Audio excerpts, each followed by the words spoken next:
So hi everyone. I just want to do a little bit of continuation of the video I did about just in response to the teenage pregnancy. And I just want to talk about a point of the home being a safe place for a child. And I'm just imagining, I had a conversation on Sunday with a guest, and we were just talking about the teen pregnancy because she got a child at teenage, and then she is parenting a teenage. And I think one of the things that I picked is it's very important for a child to know that even if things go wrong, they still have home to go to. You know, most of the time, just to tell them, in case this is what we are telling you, you know, don't do this and this at this time. But in case that would happen, just affirming them that there is home. You can come home.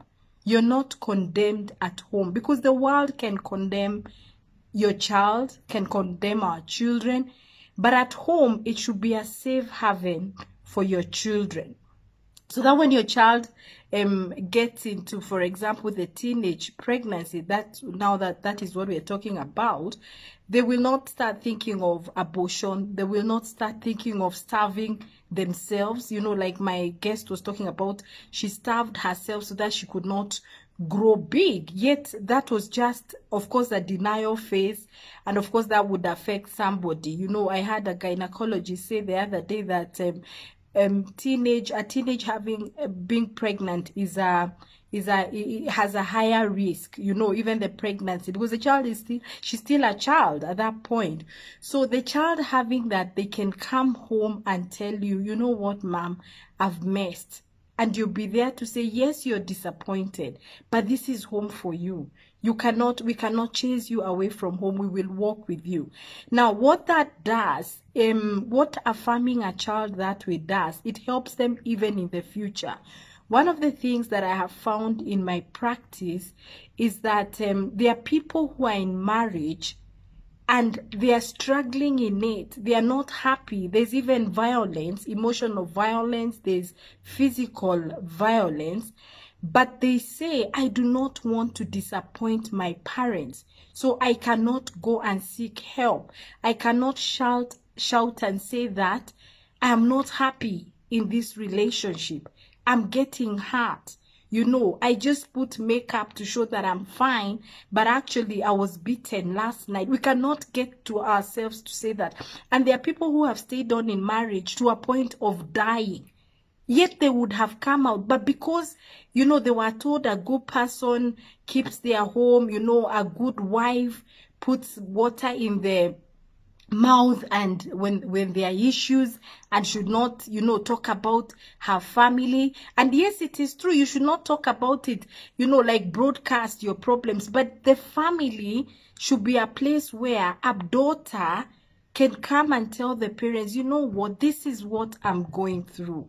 I need help, but not to feel that what will my parents say, because the child should be so confident that the parents have her best interest at heart. And so if that is so, it means that even when I'm not at my best, I can come home and say, I need help, get for me help, because maybe even at that point, I'm not having the capacity to even find help for myself. So what I'm saying is, even as much as we're going to tell our children, you know, about sex and talk and tell them that it's not time for sex, taxes for marriage, what if something happens? One of the things I remember carrying forward on my experience, as I shared last time, is apart from being told about sex by my dad, I remember he showed me a video on abortion. And he showed me on a video because even as much as he had told me, I mean, I'm a girl, I'm in the world, anything could have happened. But he wanted it to be clear that this is how it is done. This is how cruel it is done. So when that happens, don't go that way.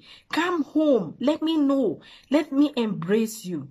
So we need to know that even as much as we tell them and pray that they will not get there, we will not have increased cases, but because we do not know which child is able to handle. Remember, we said some children navigate teenage well, others will struggle, but let them know that they have your back with them.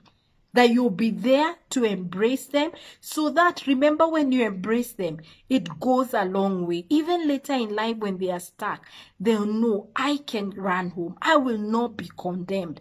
I will not be embarrassed, because at home is where there's love.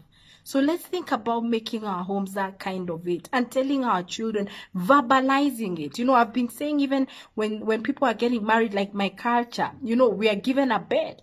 You're told, now just know that this is not your place anymore. We have, yes, it looks good and all, but for some people, they carry it on in a way that even if I have a problem, I was told I don't have a place at home, but that is not so. So I think we need to affirm our children that even in marriage, even as we bid them farewell when they are getting married, let us tell them also that in case you're in trouble, you're still loved at home, and come out if there's a problem, we shall get your help, so that we are not burying our daughters and of course our sons because of violence, because they didn't know where to go, but all they could do is die from home.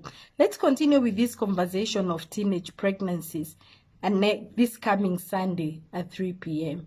Bye-bye.